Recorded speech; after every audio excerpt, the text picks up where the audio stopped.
WLFE-DB Radio has LGBTQ shows like Across the Pond, Rainbow Soul, Everything Yet Nothing, and Inside the Drag Closet.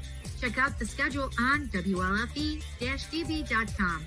You can even watch them on TV at WLFE-DB.com under LGBTQ Friends, right off our website.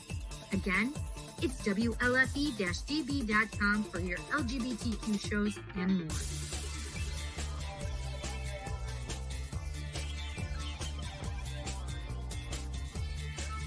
WLFE-DB.com, where talk radio is a whole lot better. Our shows are your shows, and that there makes for a great talk radio.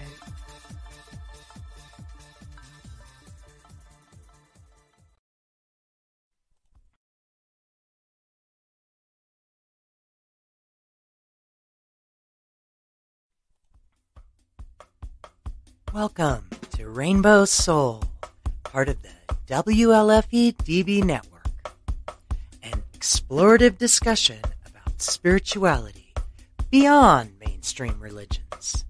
Hollis Taylor, author, psychic, astrologer, and alchemical mage, brings their non-binary perspective together with fellow drag king and trans man Lacrosse Ortiz, a Jewish Taino with spiritual background of exploration that has led him to an atheist perspective. Join these guys as they explore deep and difficult topics, all related to spirituality, offering a queer perspective, an exploration of interesting topics, and engaging guests to help explore conversations for the Rainbow Soul.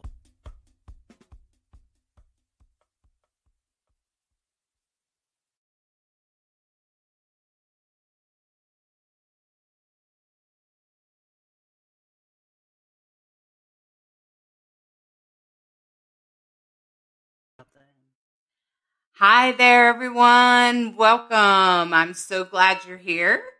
Thanks for watching Rainbow Soul. I'm Hollis Taylor, and I'm so glad you're watching the show today.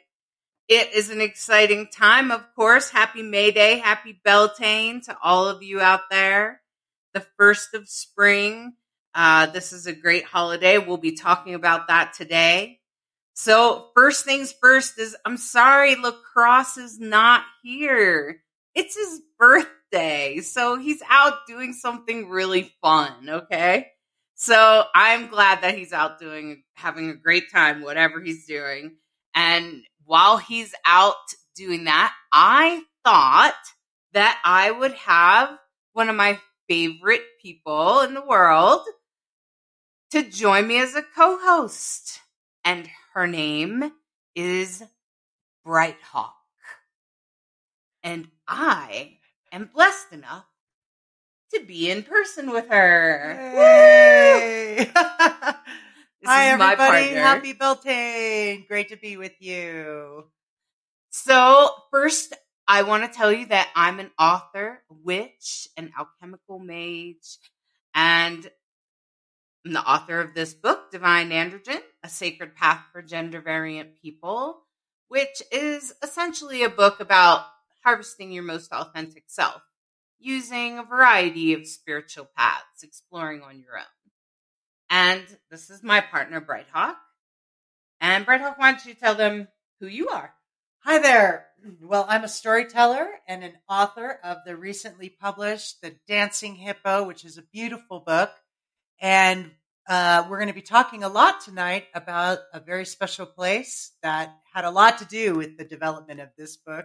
So you can always find me at Bright Hawk Productions. I'm a storyteller, musician, teacher, etc. And it's great to be here.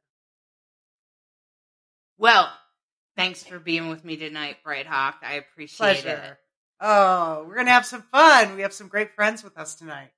But first, I want to start with, I have a really cool friend, and their name is actually, well, I guess his name, her name is Tommy Starchild.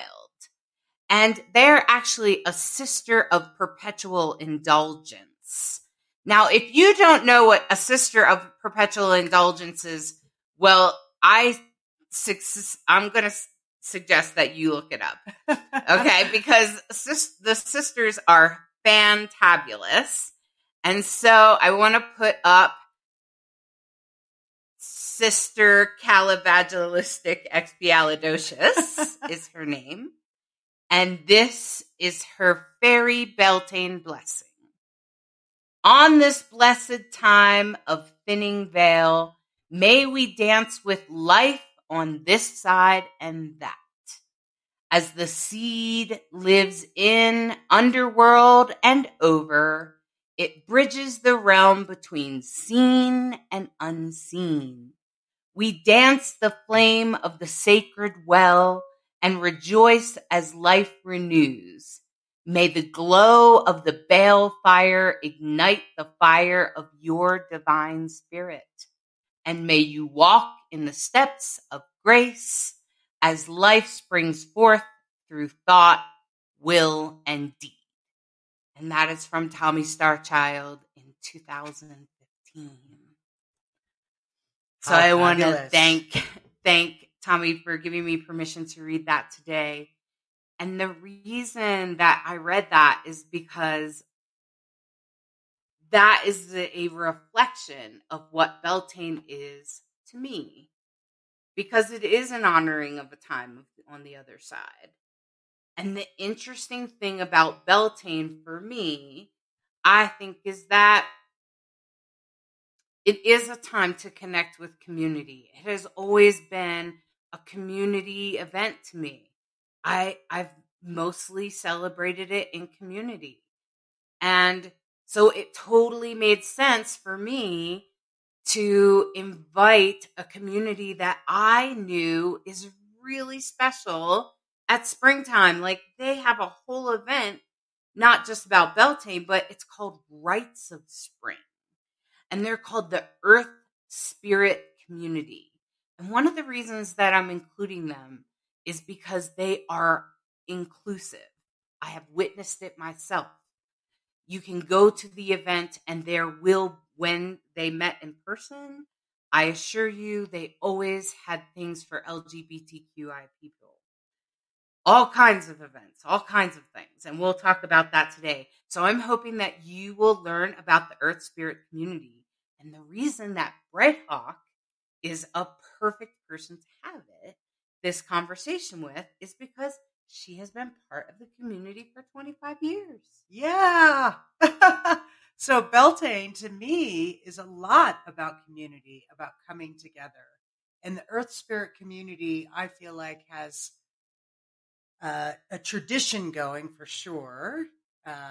Other folks can tell you exactly more about the history, but I'll tell you that they've been going for over 40 years. I've been part of the community for 25 years or more, I guess now. We just keep adding another year, right? And what I've noticed is that there's definitely traditions that we all like to have as part of our Beltane rituals. And there's always something new. And there's always how can we do it better? How can we be even more inclusive? Were we as inclusive as we possibly could be? And definitely Rites of Spring was the first community that I was a part of way back then, that I met my first trans people. I met all sorts of different community that expressed in all variety of ways. And what I saw was everybody got celebrated and there was room for everyone. So that's why it's really exciting to talk about Rites of Spring with you guys today, because it's coming up and it's a really fun thing to be able to share. Well, the fun thing is that we invited 2 other people that are part of the Earth Spirit community. So I'm going to tell you, I have a special connection to one of these people, because the first time I met them, I was pretty sure I was the only Hobbit that I knew. And I was like, I don't know any. I only know one person that's kind of Hobbit-like, and it was this kid I used to hang around with. And so I'm going to bring on my friend Hobbit first. Hi, everybody. This is Hobbit. Great Welcome, Hobbit. you. Can you tell us Thank a little you. bit about Tell us a little bit about you, other than that you're Hobbit. I'm Hobbit. Okay, I'm Hobbit because I've had the nickname since high school, and that was, okay, I'm not going to say. And it's on my license plate, so it must be my name. I am, you might see a cat walking back and forth. I've been part of the Earth Spirit community for, 20 some years, I guess, something like that. And I started in a different community down in the Maryland area, and I consider myself a queer Jewish pagan deadhead. You know, try and liven it up some. Beltane, this time of year is really powerful because it's the culmination. For me, it's always been the culmination of the winter and the introspection of the winter and what I've learned, taking stock, taking census of myself and what I'm doing. And then Beltane is the time when all that blossoms. And I can feel the fertility of it. And that it's very powerful, and Rites of Spring has always been a place for me to experience that growth, what I experienced in the winter, and feed it by going there and being with community and sharing with community. And I always go with no expectations. And I always leave with some major thing. Even if it's just one thought, even if it's one connection with somebody new in the community. It's a powerful, powerful event. And it's a great community. And that's me. Welcome, Hobbit. Thanks for being on the show today. I appreciate it. Thank you. It's an honor. I'm grateful. Thank you. I want to hug my hobbits. I had a good time when I got to introduce Hobbit, meet Hobbit, Hobbit. Yes. Wow. That was fun. We have a great picture of that, too, with Morwen. Wow. Oh, do we? Oh, I didn't know that. No, that's great. I want to see that. Yeah. I'll send it to you later.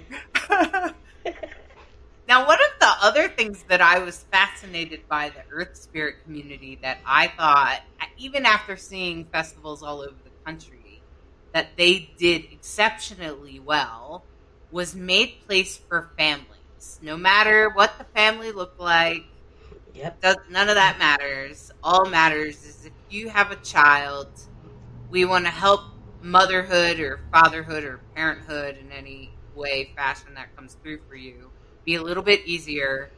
They even had like a little daycare where you could drop your kids off. And I just was like, wow, that is the most amazing thing. I'm going to volunteer at the daycare thing. So that parents could go to a special workshop or something. And I thought that was valuable. And so the next person that we have invited on the show is a mother. And also an ally for sure. And so I want to bring Sarah Rosehill out. And she is also part of the Earth Spirit community. Welcome, Sarah. Thank you so much for having me. It's such a pleasure to be here. I am a queer cisgender woman. My partner, Andrew, who you might see walking through here, is a queer trans man. And we are also non-monogamous. And so lots going on there, except it's a pandemic. And This is going to be my 20th Rites of Spring. I was counting actually in anticipation of this, and my 19th serving on the core volunteer team. So I've been working for a long time I started off doing registration data entry and have done a huge variety of things over the last 19 years, including ritual planning and teaching and facilitation. And now I do a lot of sort of back end gathering, organization stuff, of which there is a shocking amount every time. And I also serve now on the board of directors for Earth Spirit. And it's really a pleasure to have my finger in so many different pies for the organization. Yes, I find it, and I just think it's beautiful that the entire community has integrated as much inclusion as they possibly can get their hands on, and diversity. And just by the way, is that Earth Spirit mostly meets in Massachusetts. So if you ever, when the world is ready to function again, I'm sure that they will have festivals somewhere in Massachusetts. And so you can follow their website, you can follow the links will be shown. And anyway, so I want to talk about first I want to lay it out there for people, because some people don't even know what Beltane is. What's Beltane? So what is Beltane? Why do we have a maypole? What's the maypole? Where did it come from? So I'm hoping we can all answer in different ways, because I think we all have different wisdom about where it came from or how it got here. And so I'm just going to say that Beltane came from pagans long ago, country folk. Pagan technically means country folk. So it just came from people long ago that have been celebrated. Beltane's been celebrated in different ways by different communities, the Greeks and the Romans, and and then eventually it kind of became Easter. But before that, it was known as May Day. And May Day was also another name for it, and it was, I know that the Beltane, the main pole, used to represent a penis, and a wreath represents a vagina, and that's like the whole sexual part of it. So you're right if you're thinking that there's some sort of sexual part of Beltane, because it was the celebration of life. Because long ago, sex was really important, and sex is really important to the human race. So I do know that about it. And I know that many traditions, especially the fairies tradition, we believe that the veil drops between here and the land of the fae, the fairies. So that sort of like at Samhain, the veil thins for here and the other world, the unseens. It also thins during Beltane. So that's what I know, and I know there's lots of different traditions and lots of different. So I want to invite anyone to go ahead next. Tell us what you know. My first exposure to, and I'm sure this is true of a lot of people. I'm not the only one. First time I ever heard about the lusty month of May was Camelot. I didn't know shit about paganism or anything. I grew up Catholic, right? But Camelot, lusty month of May, and everyone's getting it on, and there's this celebration, and of course the old pagan traditions is celebrated in Camelot. And I went, oh. So when we started dancing the maypole at Rites of Spring, I was like, oh, okay, yeah. Swear to God, that was my very first exposure. Go ahead. You tell your...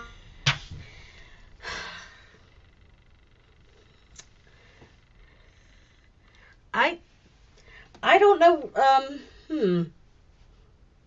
I grew up Jewish, so around this time is Passover, and then Shavuot, which is also really a holiday. It's a harvest festival. It's the first harvest. So I don't know. I think probably when I first really came into the pagan community is when I started learning about Beltane. And for me, the being a lesbian, growing up as a lesbian, and then being put into this, walking into this pagan community, all the emphasis was on the goddess's mother and fertility and all that. And what I realized is that it's a season of fertility in all aspects. There's, of course, the physical, but there's also, it's, the psyche, the mind, body, and spirit. So for me, what I realized is that it's fertility of, like I said before, I've spent the winter being introspective and hibernating. Come spring, I'm blooming. And all that, hopefully, I've learned something new, or I've shifted something that I might have needed to shift. And so for me, that's the fertility. As opposed to, and I had to, and I know we'll get into this, I guess, later. Within the pagan community, there is kind of from my experience, and I go back. I started in the pagan community back in the late 80s, I guess, or something. I don't know. Long time ago. But being queer was a novelty for other people. And so the emphasis that I put on Beltane was not always accepted. And, there was a time when you were kind of forced, in some communities, you're forced to conform to their perspective. Well, I didn't grow up conforming to anybody's perspective. And that's not how my parents taught me. So, yeah. That you have to take, if it doesn't work for you, it's a powerful time of year. Well, make it work. So, for me, like I said, I grew up Jewish, and this is actually a very important time of year within Judaism. And so what I've been able to do is merge the two. And for me personally, it really is about where am I? Taking census of where am I in my life? Where's my body? Where's my head at? And now it's, with the whole, being in a bubble, pod thing, place, it's even harder. So you have to work harder at it.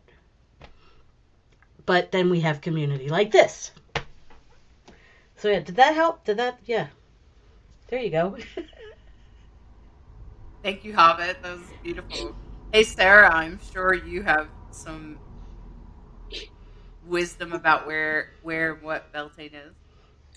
I feel so lucky that I came into paganism straight into the spirit community when I was 20 years old. I know I'm the baby of this podcast, right? And I just turned 40. So, in one way I had, at least somewhat, I think, of a different experience, growing up queer. I certainly had the, I was queer in middle school when, that was not, and people who I'm sure grew up to be perfectly nice liberal adults were not very cool with that because they were 13, right? Nobody's their greatest human self when they're 13. But I also have always grown up in an environment. I've lived in Massachusetts most of my life. I've grown up in an environment where I felt very safe being out at work and being, if you Google me, the two things you can learn about me are that I'm queer and a witch. And so I've never tried to hide those things from anybody anywhere. One of my other hats is that I'm the co-chair of Boston's Pride Interfaith Coalition. So my name is all over the internet associated with that, which is why it's very Googleable. So the Earth Spirit has this really beautiful set of traditions, as everybody's been talking about, around May and Beltane and rites of spring. And And I did not learn that other people did it other ways until I'd been doing it for several years. There are communities that segregate by sex for how you participate in a Beltane ritual. I did not know this was a thing. Earth Spirit does not do this. We segregate, we self-select, I should say, by energetically where you're at. We pause and we do maypole. Do a huge maypole ritual at Rites of Spring. Rites of Spring is typically 500 plus people. We use a 40-foot maypole. It's a whole tree. It has to live where it lives. It does not travel back and forth because it's enormous. But we also do smaller local Beltane celebrations. And we focus in those rituals on pausing and breathing and feeling where you're at. Is your energy at an active place, right? Where you want to go forth, where you want to seek things out, where you want to take action and step forth, right? Or is it in a place where you need to pause, where you need to wait and see how things turn out, where you need to hold space and remain open to see what's becoming, right? And I think that was for me how the polarity of Beltane was. Beltane is this whole thing about the polar with the pole and the hole, right? But that was where how that polarity was always described to me, or my first encounters with it, which I think is so beautiful and powerful, and especially now hearing that in contrast to some of the other ways that I have heard it described since then. Historically, the history of pagans is I'll just say it's a very contested and multifaceted thing. But I will say that my tradition, so I practice in two traditions, one of which is Earth Spirit's tradition, which is called Anamanta, and the other, which is Anderson Ferry, actually, which is Tony Starchild's tradition. I don't think we've ever talked about that, but it's my other secret life. I have many, many hats, as you're hearing about now. The Anamanta is based on Celtic traditions. So the Celtic peoples lived in sort of what is now called the British Isles and the eastern part of France and sort of the northern part of Spain in long, long time ago. And their tradition is that Beltane is the beginning of summer. The weather is very different over there. It's much more summery there at this time of year than it is where I live. I live in the hill towns of western Massachusetts, where we had snow until 4 weeks ago. And so that was traditionally celebrated as a time when the cattle were moved to the summer pastures, right? When there were blessings to protect the cattle, to protect crops, to protect homes, all of that. And that protection really plays into what you were talking about, Hollis, about the veil thinning, right? As the veil thinning, it can be a beautiful time, right? It can be a time when we can closely approach the Fae and the ancestors, the spirits of our land, but it also can be a dangerous time, right? That those things are not always beings who are friendly to us. They're not always beings who want the same things that we want. And that's okay, right? Not all beings, it doesn't make a being bad because they don't want what you want, right? That's an important way of being human and also of being in the wide world. And so, there is that sort of element of protection, wound together with this closeness to the spirit realm. We do one part of our Beltane tradition at Rites of Spring and at Earth Spirit Maypoles is that we tie a black ribbon onto the maypole because death is a part of life. And as it's sort of like that little feel back to Samhain and how all of that weaves back in together. And we've done that. I was taught by my teacher, Maura Ashley, how to tie ribbons on maypoles, and we've done it since before she taught me to do it. So it definitely predates that. So that's some of my Beltane experience. Is that helpful? Yeah, absolutely. My history is interesting, kind of in the way Hobbit is talking about, because when I first got introduced to the maypole, there was a person leading it that wanted to do the whole male-female thing. But I was actually quite close with a group called the Radical Fairies and Eric Eldritch. And Eric Eldritch was like, no, I have a great idea on how to do this in a more queer fashion. Now, Eric Eldritch is a radical fairy, and so those mostly, I just found that my resonance was more fairy. And at the time, I was not out, but I was a feminist. And I was questioning my gender at the time. So the radical fairies became incredibly important for me because they helped me recognize that although the world presented in this very heterosexist, you're supposed to be a woman and be married to a man and have children and that whole thing. I thought I was supposed to do that, and instead, the radical fairies taught me through ritual, including things like the maypole as well as their moon circles. They taught me that I could be me without being prosecuted for it. And so that was vital to my coming out. It gave me the permission and the empowerment, I guess, and even the community to come out to, a community that would say, it's okay if you need to leave your husband, we love you. It's okay. You know, if you need to change your world, we understand. You could be trans, we understand. And so that's really what they did. They held my hand when I felt like everyone else was turning away from me because I wasn't no longer fulfilling the expectations of being a woman and being a mother. So now I was changing and saying, well, I might actually be a man, even though I had a kid, and I have been pretending to be a mom and a wife for the last 20 years. You know, so it was definitely a transitionary experience. And then to witness another community be able to fold in so well at Earth Spirit, I was moved in a way. I remember doing the maypole and being given the choice in the same way that Eric, Eldritch has introduced. And I was like, whoa, this is truly magical. This is the energy of Beltane. And to be part of all the people carrying the maypole and then putting it into the earth was very empowering in that way. So it was a great Beltane. It was a good one, and I felt good. But lots of things have changed since then, like after that. But it changed me. So it changed my body.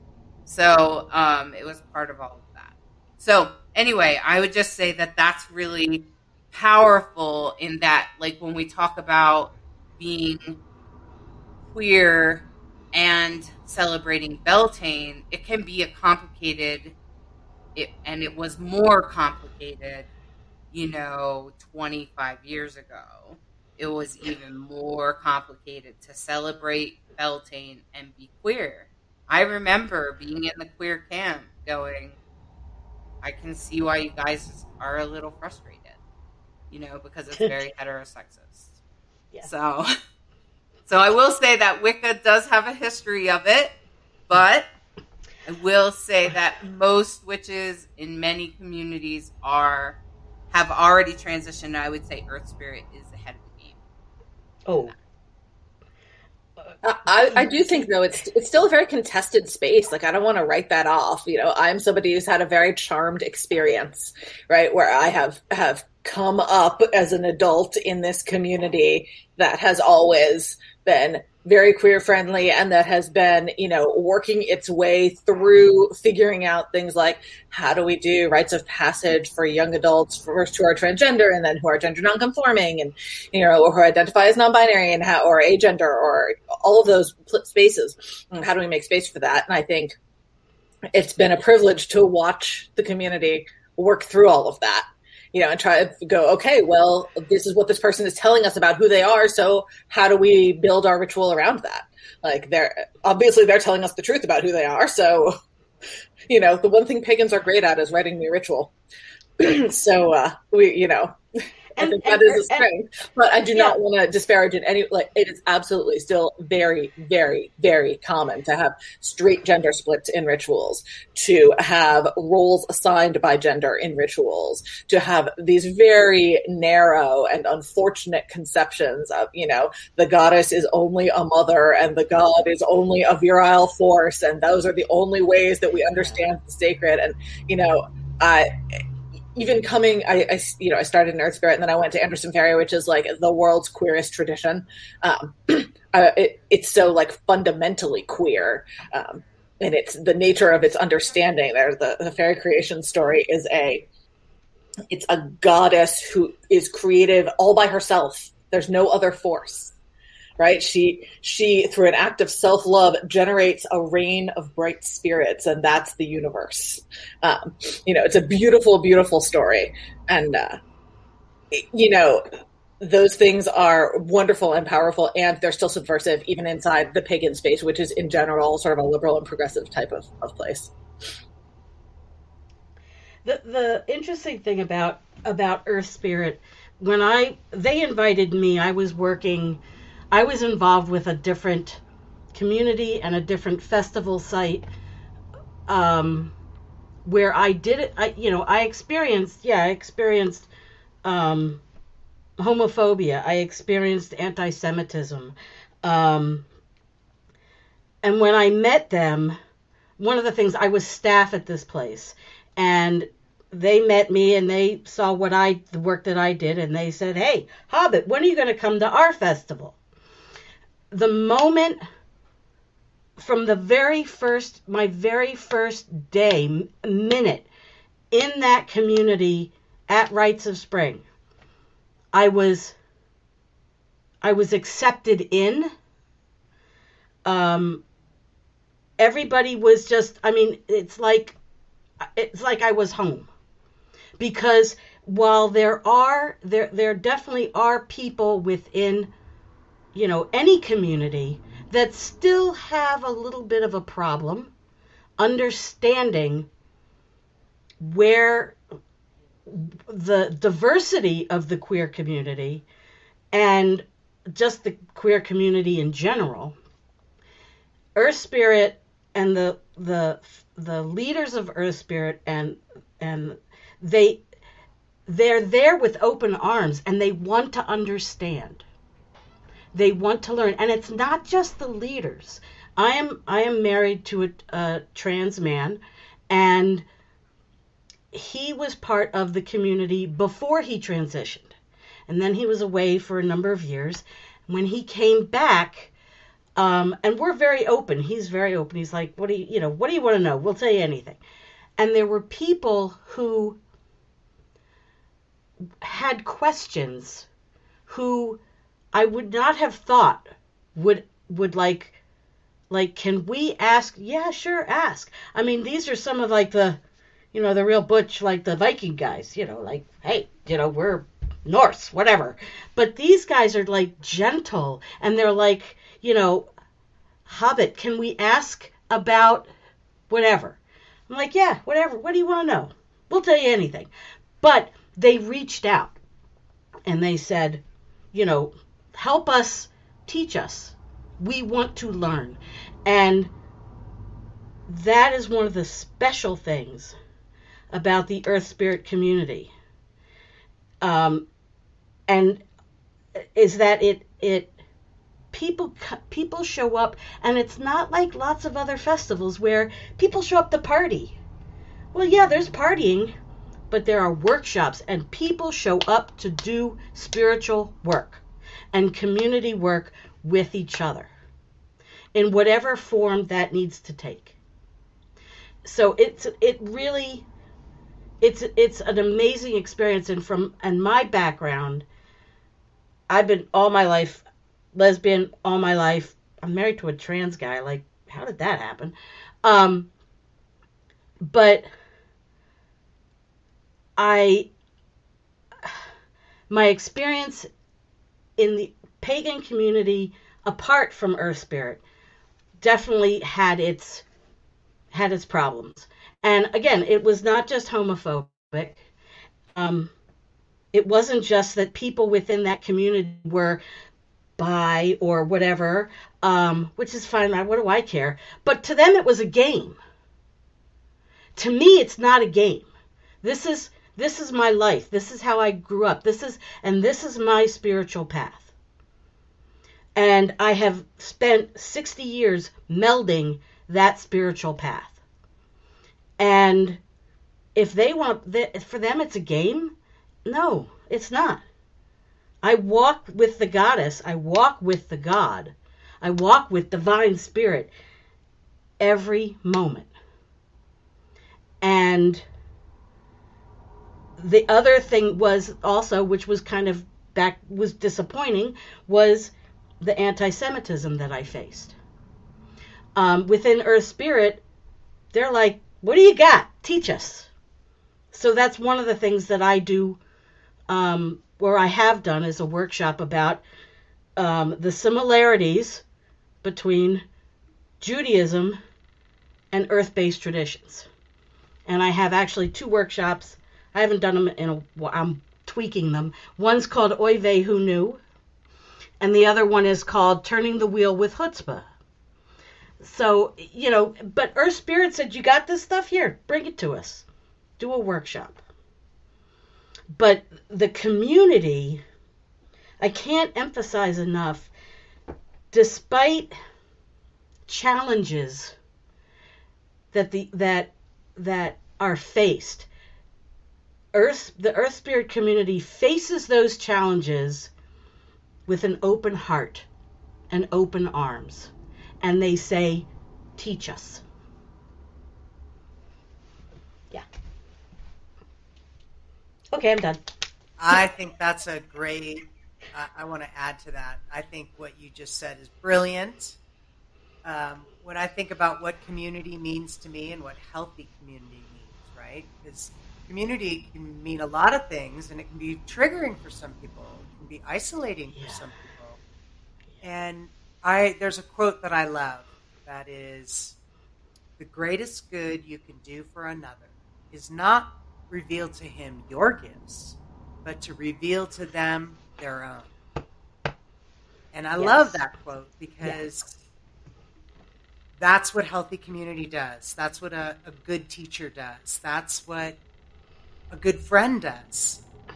And I know we all go back a long ways. And one thing that I think has been brilliant about how the community works is honoring at we do the maypole, and then we stand at the pole and we witness each other, life stories, births, deaths, graduations, publications, your wins, your losses. Feeling seen like that is profound.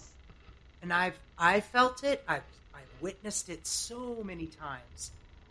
So I think when we talk about community, I want to stress we're talking about what healthy community looks like. And part of what, because you and I met at the previously unnamed community that many have passed through, and which, all of us left for reasons that we would say it was not a healthy community. And what makes me stick around for 25 years after seeing so many communities come and go was the commitment to the what you got, the commitment to we're here for each other. We want to celebrate the best of in each other. So profoundly moving to see the rites of passage for the young people. And as a storyteller, I've been doing the storytelling program at Rites of Spring, Magic Sunset Storytime. So picture yourself there's a outside fire circle space with benches. All the kids are around. There's a fire going. I'm playing music. The sun has just set. And on we go. An hour of storytelling and music.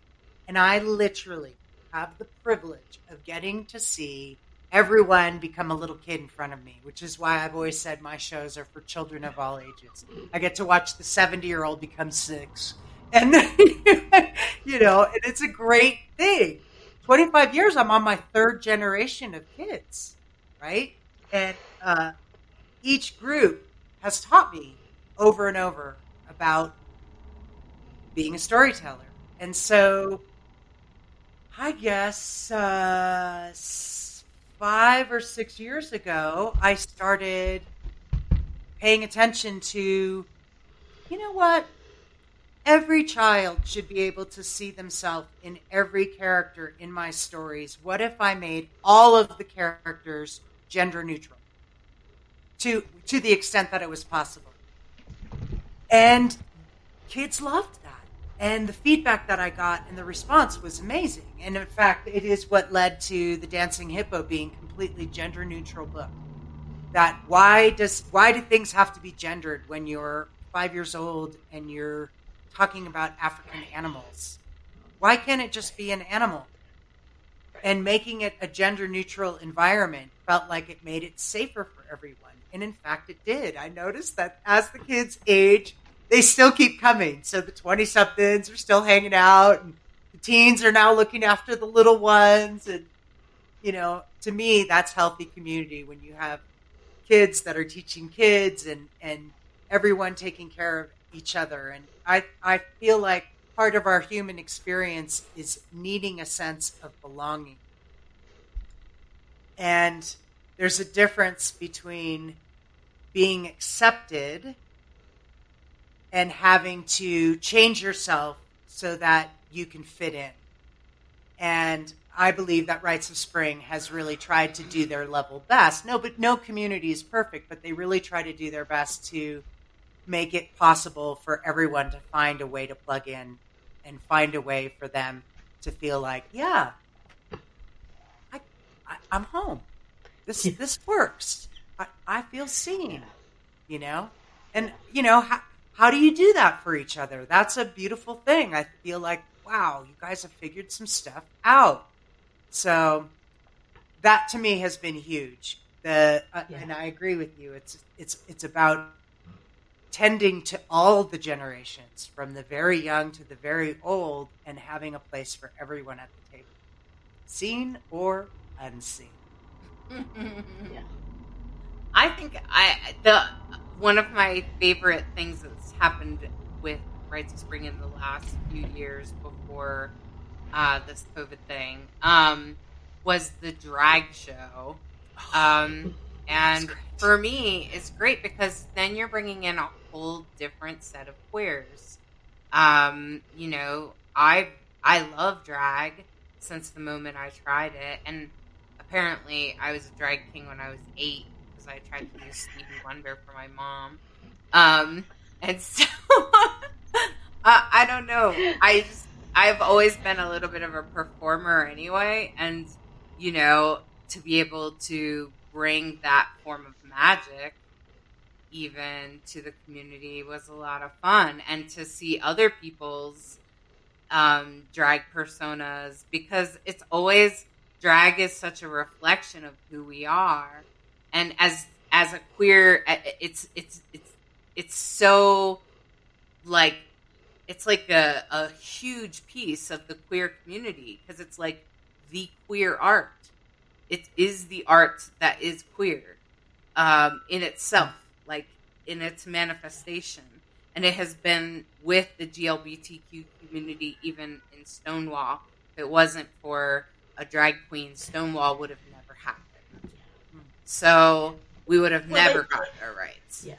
And they even, I mean, my father, during World War II, my father has stories about drag shows. They would dress up and they would, and he said, yeah, some of these guys were gay. He was cool. You know, he's all right with that. But yeah, it goes back. That tradition goes way back. Yeah. For sure. Yeah, it's a huge part of the GLBTQ community.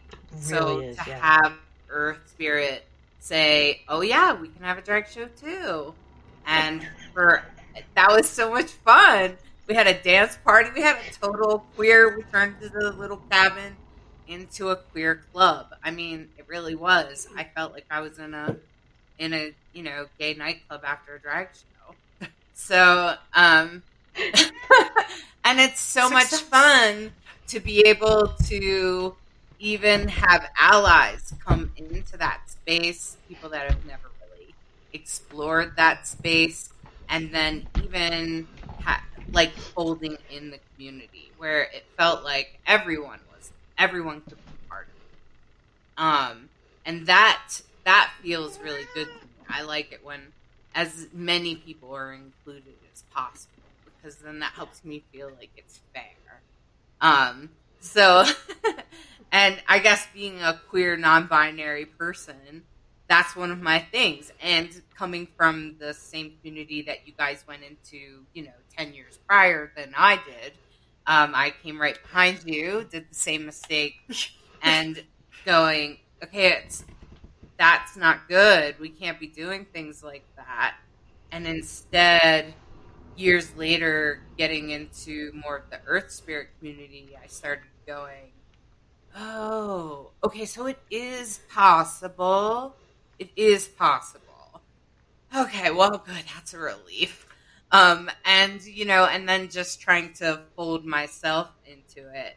But I think that one of the most impressive things that was for me at the Rites of Spring was not only could some transgender people were totally in the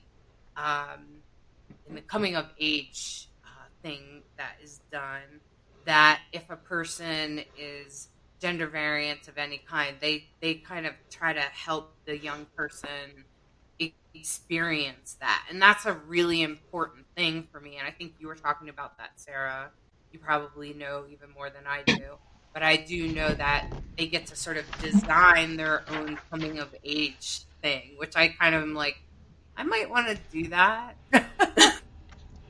Right? It's one of those beautiful things that a lot of us, I think, can really feel missing out on, is and I will say Earth Spirits, I'm not going to talk in any detail about the ritual because it is important that is a mystery for people who are going to go through it and haven't done it yet. But the ritual did not, its origins were not gender neutral, right? And so it was a process of evolution and adaptation, and thinking about, there are people for whom it's very powerful to think about, I'm a girl becoming a woman. Like, that is a valid and powerful experience to have. And there are people for whom that is complete nonsense, and that's not who they are going to be, right? And that's not who they are now. And finding ways to hold and honor the truth of who they are and the facets of that through a ritual, I think is so important. I think a lot of what I love about what you said, Brett Hawk, about when you making the stories gender neutral is the magic of that is that it sort of it reduces friction, right? There's this like discomfort when you see something and you're like, that's not me, right? I mean, I am a queer identified human who also is partnered to a person who, to the social world, looks like a guy, and we have children together, and I was the one who was pregnant in our relationship. And like in many ways I find that very uncomfortable, right? I mean, Andrew and I are both incredibly queer identified. We have been for both of us for decades, right? And so it's this whole like, oh, wait, you think I'm a straight lady, right? Like, oh, we have to have a talk, friends. Like we wear so much rainbow to be like, no, we're not that. Like, I'm like, do I need an undercut? Like, how do we flag this effectively, right? And that's a whole nother subject. Whole nother subject, right? Is like being a lesbian. Yeah, being a lesbian and then like falling in love with this. What? Friend, I feel you. We need to have bourbon about this sometime. Anyway, we digress. Yeah, but I think that experience of like there's this friction of not seeing yourself in something, right? And finding way, and it's this ritual is so powerful, and it's such a powerful way that we put ourselves forward in relationship with like the earth and with spirit and with community and with the unseen world.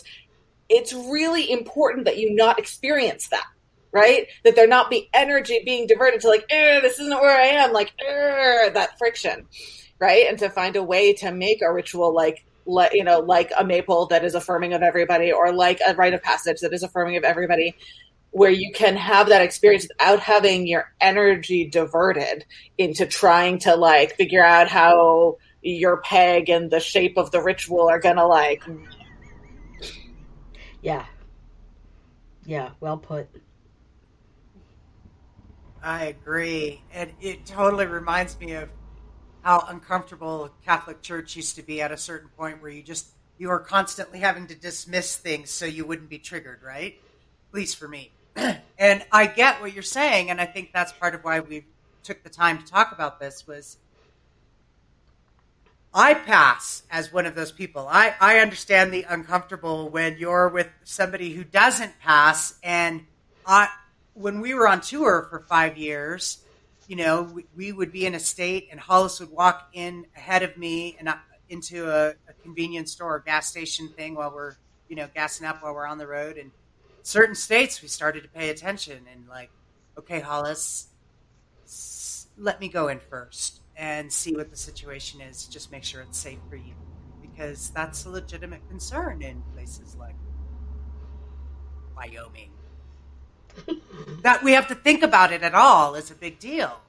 And having safe places and finding places where you have your own sense of, I can be me. I can be me, and it's okay. I can be celebrated. I can celebrate with others. I don't have to prescribe to anything. No one's trying to change me or make me be something I'm not. Those are really important values for me. And I'm a Sag, right? So you don't corner me, right? I have to have that sense of freedom, or otherwise I can't fly. And I feel like what you were saying earlier, Hobbit, was definitely you could relate with is, I feel like Rites of Spring has been like, go, yes, fly, right? And sure enough, and I'll take everyone with me, because why not? That's what it's all about, right? Celebrating together.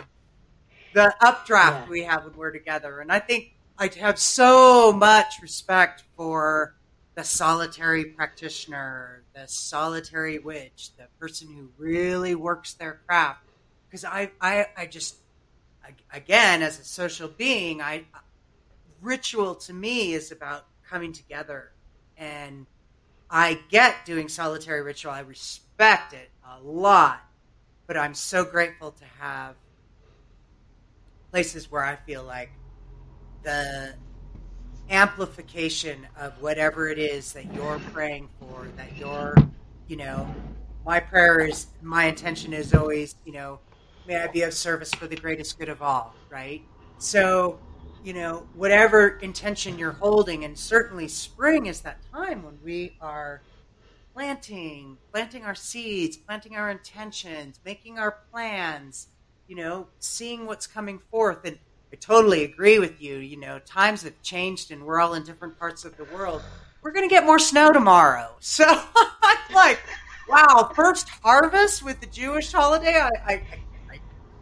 I still can't get the starters to get going, So, it's interesting when we have traditions and we're slightly out of sync with the actual, earth in balance, right?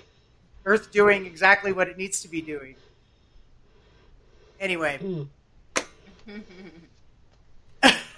Well, we're going to take a little commercial break, and we'll come right back. And when we come back, I'm hoping that we can talk a little bit more about what the LGBTQ community does at Earth Spirit. Specifically, we do the, and I'm trying to remember the name of the group. The Affinity Group. Queering the Circle. Queering the Circle. Queering the Circle. And so we'll be talking about Queering the Circle and other rituals and other ways that the LGBT community plug in at Rites of Spring. Okay.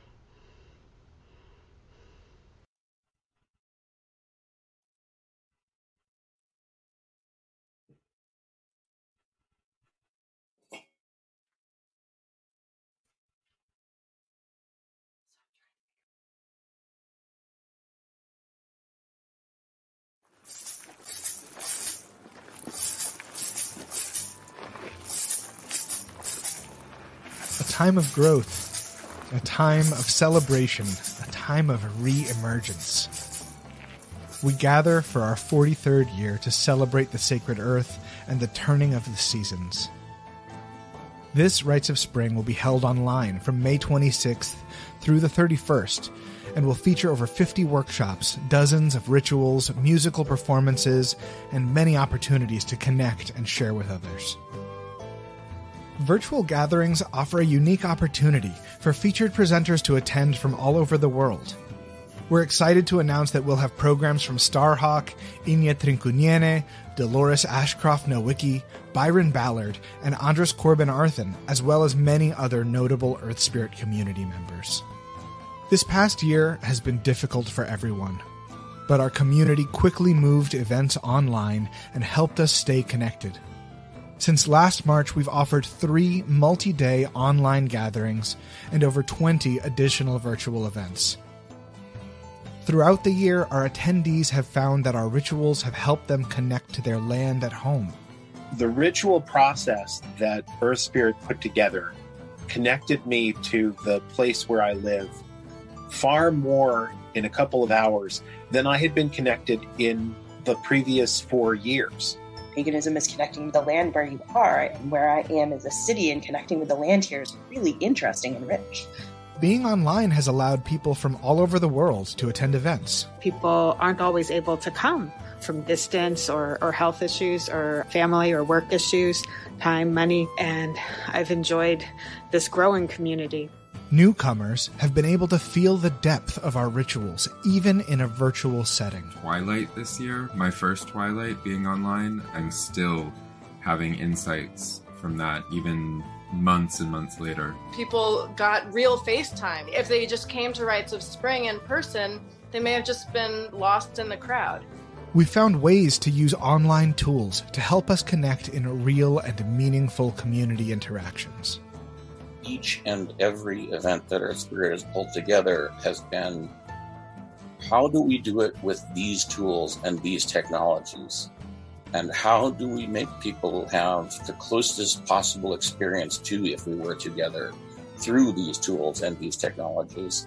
And also, how can we get more out of it? And though it can't be a replacement for being together in person, it has helped fill the void that many are feeling. Yes, there's a few things missing, the personal contact you get when you're sitting next to somebody and sharing that space, but it was the closest thing we could absolutely come to. It felt like I was there with everyone, and that meant a lot. Register and join us for what promises to be an inspirational and joyful Rites of Spring.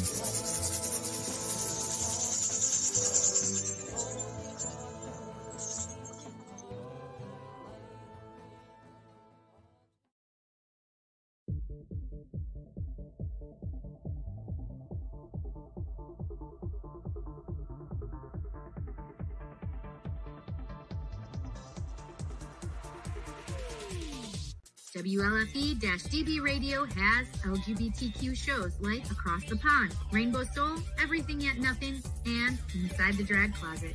Check out the schedule on WLFE-DB.com. You can even watch them on TV at WLFE-DB.com under LGBTQ Friends, right off our website. Again, it's WLFE-DB.com for your LGBTQ shows and more.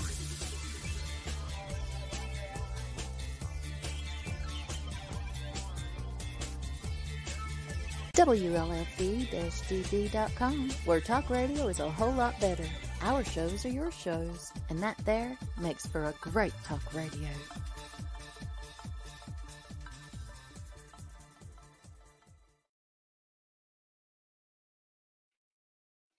Welcome back, everyone. I hope you enjoyed the video from Earth Spirit. I was happy to play that. I'll play it again at the end in case you missed part of it. And I want to say, if you have any questions for anyone about Beltane or anything like that, please let us know. Now, this is the queer perspective. All of us are queer in some way. So that's the whole idea. And we're going to continue to talk about Beltane. And one of the things that, that Beltane does is the maypole. We talked about the maypole. And the other thing that I was thinking about was the fire. The jumping over the fire. And I don't know if you've heard any of those kinds of traditions, but I'm hoping that we can chat a little bit about that. So I want to welcome back our guest. My co-host today is Bright Hawk, and she's been part of the Earth Spirit community. Thanks for being with us, Bright Hawk. And I'm going to bring back Hobbit, a good friend from the Earth Spirit community. Woo! And here's our friend Sarah, beautiful queer person from Massachusetts and the Earth Spirit community. So, I was just thinking during the break that we can't ignore the fire. Like, there's so many beautiful things about Beltane and the fire. For me, I burn my Yule log. Like, traditionally, I started doing tradition with my son. And so I would do a Yule log where he got to make a wish. And then at Beltane, we would burn it, usually on a camping trip in nature. So that was like a way of bringing forth the winter wishes to sort of come true in Beltane. And we did do the jump over the fire thing, but it's not always recommended at festivals because I've seen it turn out not good.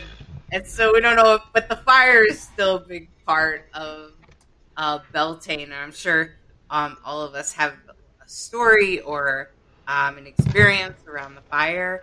I know that for me, to be able to burn my log is like really, it's magical for me to put that log on the fire and feel my wishes get transformed by the magic of the fire.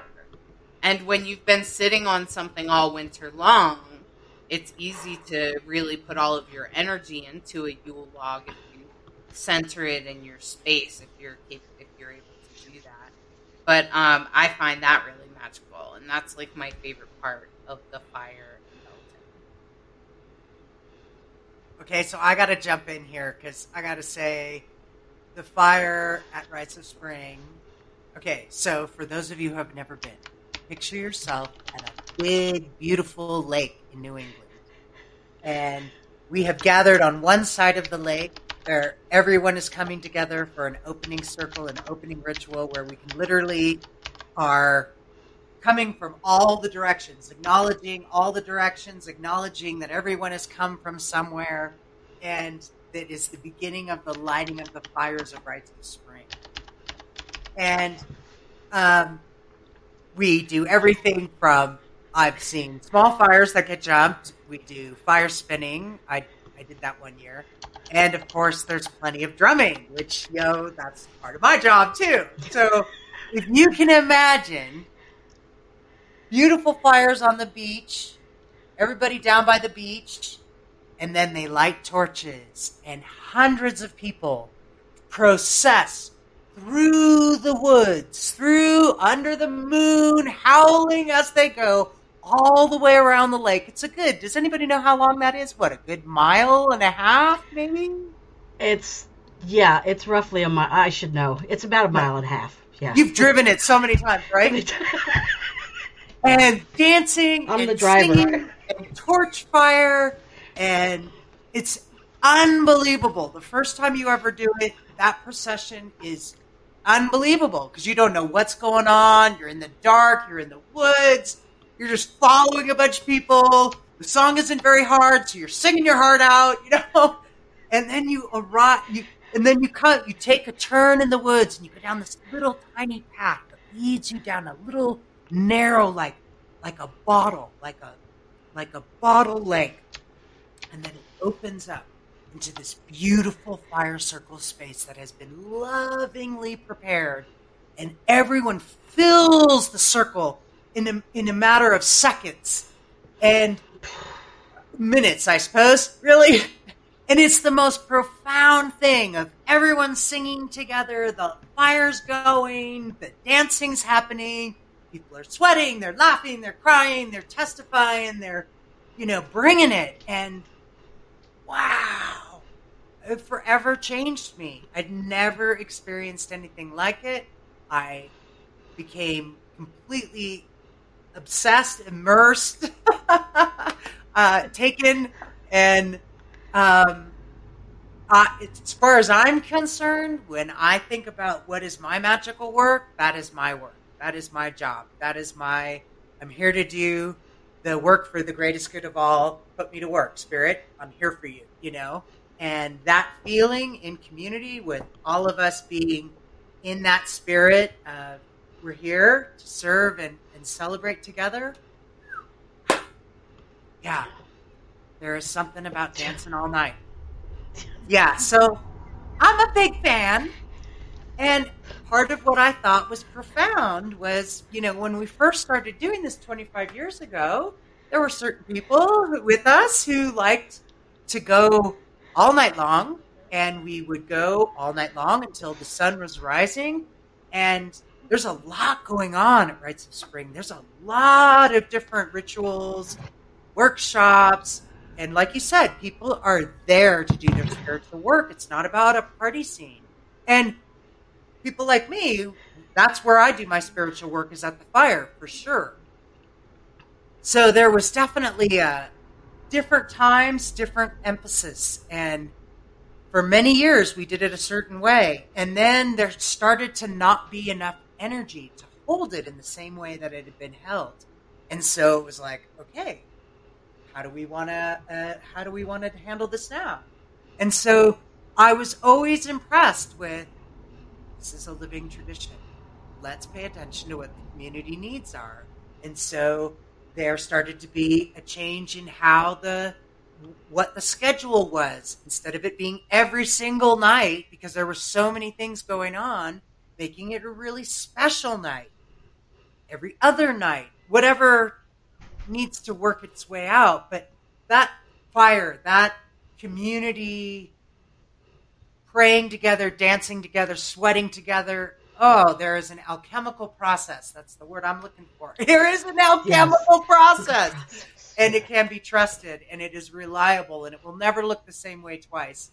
And what I like to say about that is, you can be as significant or insignificant as you need to be.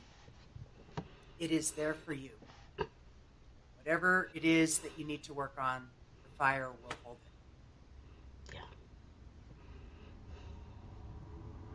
it. Thank you. Yeah. Yeah. Preaching. Amen. Yeah. So I think that some people don't quite get the complete understanding of spiritual work, and like, why are witches witches? Like, I know for me, when I was, just think back to being like 20. Now, Sarah, I know you had a different experience, but when I was 20, I had no idea what a witch was. I had no idea about witchcraft or Wicca or paganism or any of that. Especially, I've been raised Catholic. So that stuff was like wrong or whatever. And so I just kind of stumbled upon it and was attracted to it. And there was something about, I went into this little witch shop on the eastern shore of Maryland, which is a very like sort of rural, we'll call it rural area, okay? Eventually the store had to leave because the neighbors didn't like them. Okay. It's a very conservative part of, yeah, I'm from very Maryland. Conservative. Yeah. Yeah. And so anyway, I go into this shop and there's this older woman running the shop, and she seemed magical and powerful in a way. And she had a vibration that seemed to call me in as a witch, like it was almost like, whoa, I knew, like this person has something that I need to learn from, and she had magic for me, and she definitely did. And I think that this is happening now to some people, especially in their 20s, and people that are going through their Saturn returns right now. It's moving into Aquarius, and there's a huge astrological dance in Aquarius right now that is awakening people. And if they didn't know before, they know now that they're being called to the path of Wicca, witchcraft, paganism, to earth, to what I would call earth-based spirituality. Earth-based spirituality meaning how we are connected to the earth. And I think that that's happening right now. And thank goodness, I think it needs to happen, because if more of us were connected to the earth, maybe we would respect it more. And right now, most people agree that we're having a climate crisis because we've abused the earth. Most people agree with those facts. And so right now, there's a huge group of humans that are going through an astrological transformation called the Saturn returns. And it usually happens between 27 and 30, and they're all Saturn in Aquarius. And I'm aware of those people because my son is one of them. But I noticed that they... Second Saturn return is 56 to 59. Right. And during a Saturn return, you are awakened to something. On my Saturn return, I stepped into that woman I just described to you, that witch woman. She started to teach me all kinds of beautiful things and said, I don't know about that community, my dear. But I went anyway, and she said, it's okay. We still love you. And she always loved me, and she taught me all about exorcism and clearing spirits from houses and Reiki and all of those things. That's part of my Saturn returns. So I would say that it's usually a magical time, and that's what's happening to a lot of people right now. And I notice in Facebook groups and things like that, young people asking really valid questions like, what do you mean by spiritual work? What are you talking about? Because remember when you were 20, you didn't know what they were talking about. Maybe, Sarah, you even did have this experience where people were talking about that and you're like, what are you talking about? Right? So I just want to answer that question in my perspective, and you guys can take a moment to do that. It's when you find a piece of yourself that you're like, why do I keep doing that? Where you deny a piece of who you are, or where you don't follow your path quite as clearly as you could, or you don't take care of yourself, or whatever the little, when you work on self-care and things like that. That's what most witches are doing in their ritual. Just by the way, most of us, that's what we're doing. We're doing some sort of magic to better ourselves, to better our life, to help shift our perspective so that we can live a more positive tomorrow. That's what most of us are doing, regardless of if you're queer or not. What say you?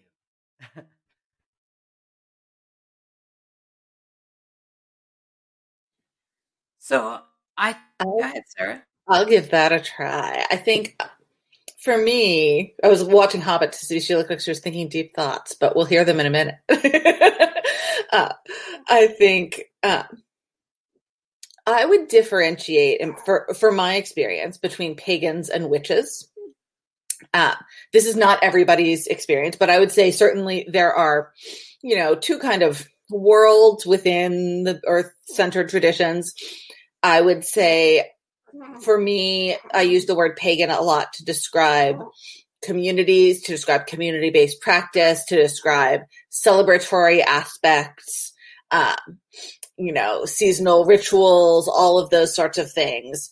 And I use the word witchcraft when I'm talking about practices that alter my consciousness, practices that part of the sort of fundamental magic of Anamanta, we say, is about loosening or changing your shape, making space for transformation.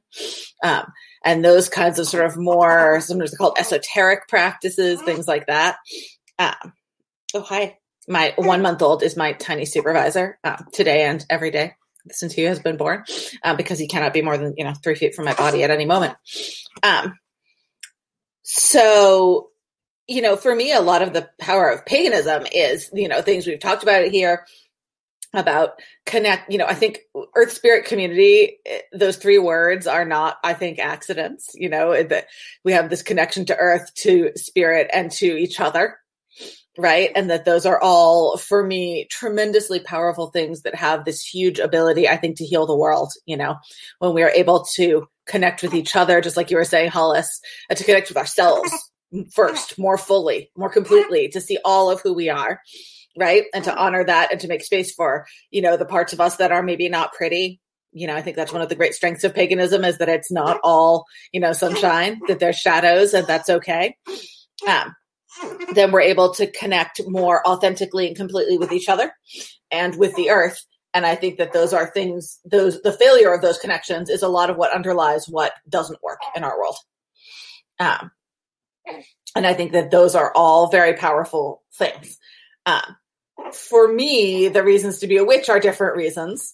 I think one of my teachers, Andres Corbin Arthen, who's the spiritual director of Earth Spirit, says one of the reasons to be a witch is to die a powerful death.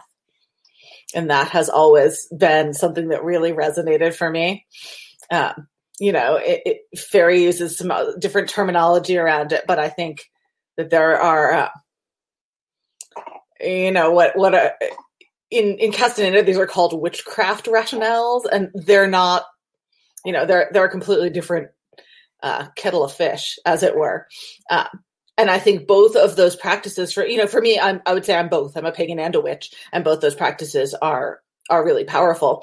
I think the spiritual work of paganism is connection, and I think that a huge part of my work is bringing, giving myself, but also helping other people have the opportunity for connection, making that space. I think part of why you never know what people are talking about in their 20s when they talk about spiritual work is because you are still, in your 20s. There's no way around having to do that work with yourself first, and so you can't really, I think you have to sort of get through that Saturn return before you're ready to think about it in a bigger perspective. And then you're like, oh, okay, it's the same thing I've been doing all along with like a little twist, and you can really feel that. And, when you're 22, like you just can't be there. And that's just part of being 22, and it's okay. I think, spiritual work in terms of witchcraft, I think is a very personal thing. And I would say mine is still in a deep sense about creating opportunities for connection and connecting things and people to each other and to the world. So that's my 2 cents on that. I want to hear Hobbit's deep thoughts.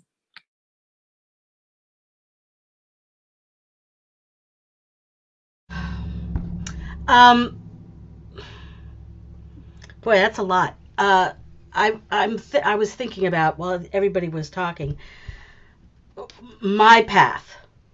And I started, I grew up Jewish, but around the time I was around 13, I discovered Taoism.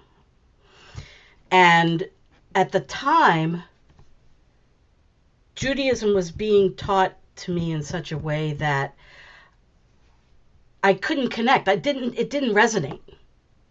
And so I went deep into Taoism. And then eventually I discovered, this was after it was in my early 20s when I discovered the goddess. And then it morphed Taoism kind of like, oh, there's this, and oh wait, but there's a goddess, and and there's a god. And I mean, I could never be a Dianic witch because I'm very focused on the balance. Like we have there's a male energy and female energy in me. Eventually, I mean, I've gone like, I don't want to go through too long, but I started Jewish. It didn't resonate. I discovered Taoism. I discovered earth-centered, what I call now earth-based traditions, Wicca, witchcraft, pagan, shamanism. And then one of the things that I've learned for me is that it's been a journey coming home, because Judaism is actually a very earth-based centered tradition. And I'm not going to go into details, but it is. You want to know more? Ask me. And so I have taken this, I'm a Jewish, earth-based, pagan, whatever, and at some point in my life, I kind of don't want to, I'm not a soup can, I don't want to label myself, but I do, because that's part of what we do here in society, whatever. But my goal is to be able to hold a mirror, not just for myself, because like I said, I try really hard to walk with the divine, with every step, with every breath. I mean, it sounds hokey, but I really do. And I fail sometimes. I fail a lot. But I'm always striving to go back, to get back to that point. But I'm also trying to hold a mirror to people that I meet and reflect back to them the divine within them.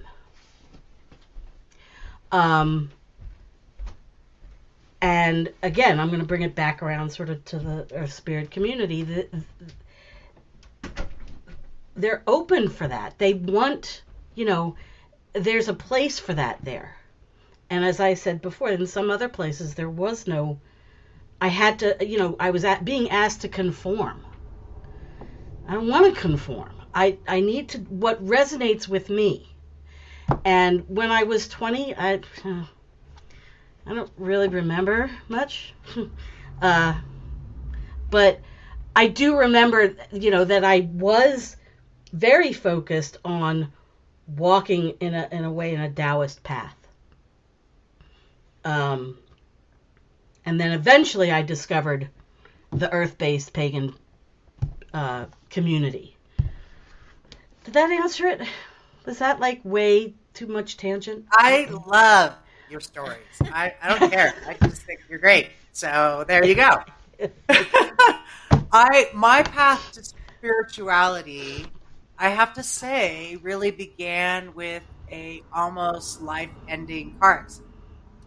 And, one of those big stop moments in your life where all of a sudden you're reevaluating and going, whoa, okay, I made it through that. Now, what is my life really all supposed to be about? And I was about, I think I was 20 at the time. And I remember going to the Catholic Church and hanging out, trying to sit and find some peace. I was looking. I definitely had hit where life had given me the proverbial 2x4, and now I was a spiritual seeker looking for some answers. And what I had been brought up with, kind of like what you were saying, Lee, what you were brought up with, it just wasn't working for me. It wasn't giving me what I needed. And I started thinking a great deal about personal responsibility. Probably because I had just had this accident. And that led me to a spiritual path of finding other like-minded folks. And you just helped me realize that my path into paganism happened exactly at my first Saturn return when I moved to Massachusetts. Of course, you're going to find out about pagan and witchcraft lifestyles when you move to Massachusetts, especially from Southern California, right?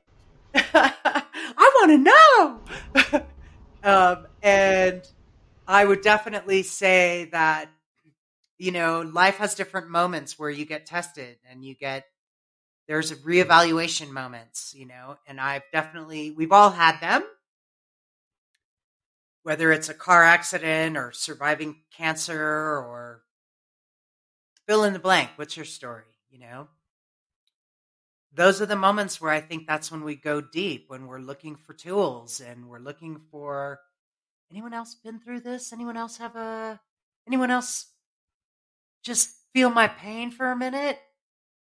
Friendships, community, ways of getting through moments, and more importantly, ways of having a magical life. I loved what you said, Sarah, earlier about, understanding witchcraft and being able to have a powerful death. I mean, that's pretty profound. I could just hear Audra saying it, and that's why I think it's, using all the tools we have available to us, whether it's astrology or tarot, finding communities where we belong, queer-friendly spaces like this station. All of it adds up. It means a lot. And I always think, gosh, I wish I had known some of this when I was 20. But you learn when you're supposed to, right? And I do believe in the philosophy of there are no mistakes. Everything is an opportunity to learn from it. And I'm grateful that we've been on the road together for so long, on the journey for so many decades together. I'm still kind of stunned that I met you when you were 20. I'm like, really? Yeah, that's all you were?